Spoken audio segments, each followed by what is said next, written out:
आप देख रहे हैं यस ट्यून्स। वीडियो अच्छा लगे तो चैनल को लाइक और सब्सक्राइब करें। गिरिधरपुर नाम का एक छोटा सा पहाड़ी गांव था। यह गांव अपने स्वादिष्ट आम के बगीचों के लिए मशहूर था, लेकिन एक और चीज थी जिसके कारण यह चर्चा में रहता था। गांव में रहने वाली एक कुख्यात चुड़ैल। गांव में तान्या नाम की एक बूढ़ी चुड़ैल रहा करती थी। अब वह इतनी कमजोर हो चुकी थी कि इंसानों को डराना या पकड़ना उसके लिए मुश्किल हो गया था। वह एक सूखे पेड़ की डाल पर बैठी अपनी तकदीर को कोस रही थी। हे दुष्ट आत्माओं के स्वामी, मेरी मदद करो। महीनों हो गए हैं, मैंने कोई शिकार नहीं किया है। अब तो उड़ने तक की ताकत नहीं बची। तान्या कराह रही थी। तभी एक और भूत कालू वहां प्रकट हुआ। अरे तान्या, चुड़ैल होकर इतनी मायूस, यह क्या हाल बना रखा है? भाई, क्या करूं? अब तो शरीर साथ नहीं देता, घुटनों में दर्द रहता है। शिकार करने की ताकत ही नहीं बची, तान्या ने दुखी स्वर में कहा। तू तो बिल्कुल बेवकूफ निकली। क्या तुझे पता नहीं कि हमारी शक्तियाँ एक खास फल खाने से लौट सकती है? इस गांव में कहीं एक जादुई आम का पेड़ है जिसकी मिठास हमारी ताकत लौटा सकती है।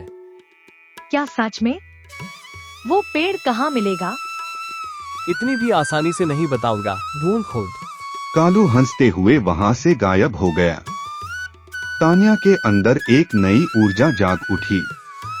उसने गांव के हर आम के पेड़ को टटोलना शुरू किया। महीनों तक उसने एक एक पेड़ का आम चखा, लेकिन कोई जादुई फल हाथ नहीं लगा। एक दिन थक हार कर वह एक विशाल पेड़ की डाली पर जाकर बैठ गई।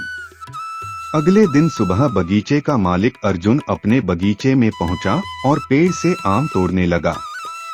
तान्या उसकी बातों को ध्यान से सुनने लगी।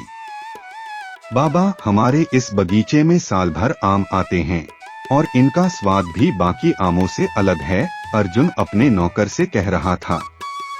तान्या के कान खड़े हो गए। ओह, शायद यही वह जादुई पेड़ है जिसकी मैं तलाश कर रही थी। रात होते ही तान्या ने उस पेड़ से आम तोड़कर खाना शुरू कर दिया, लेकिन वह जल्दी ही निराश हो गई। अरे, ये आम तो साधारण लग रहे हैं, लेकिन शायद जादुई असर बाद में दिखेगा। उसने खुद को दिलासा दिया। अर्जुन अगले दिन बगीचे में पहुंचा तो उसने देखा कि आम के ढेर सारे टुकड़े जमीन पर गिरे हुए थे। हे भगवान, कोई मेरे बगीचे को बर्बाद कर रहा है। अर्जुन परेशान हो गया। गांव का वीर विक्रम अर्जुन का अच्छा दोस्त था। उसने अर्जुन को ढांढस बंधाया। चिंता मत कर, मैं आज रात बगीचे की रखवाली करूंगा। रात को विक्रम बगीचे में पहरा देने लगा। अचानक उसने ऊंचे पेड़ से आती एक अजीब सी हंसी सुनी। अब तो मैं जी भरकर आम खाऊंगी, तान्या जोर जोर से हंस रही थी। विक्रम ने तुरंत उसे ललकारा। ए चुड़ैल, कौन है तू? यहां से चली जा वरना पछताएगी। तान्या नीचे उतरी और गुस्से में बोली। अगर अपनी जान प्यारी है तो यहाँ से भाग जा।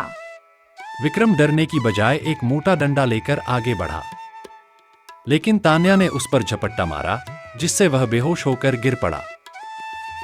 सुबह अर्जुन को विक्रम घायल अवस्था में मिला।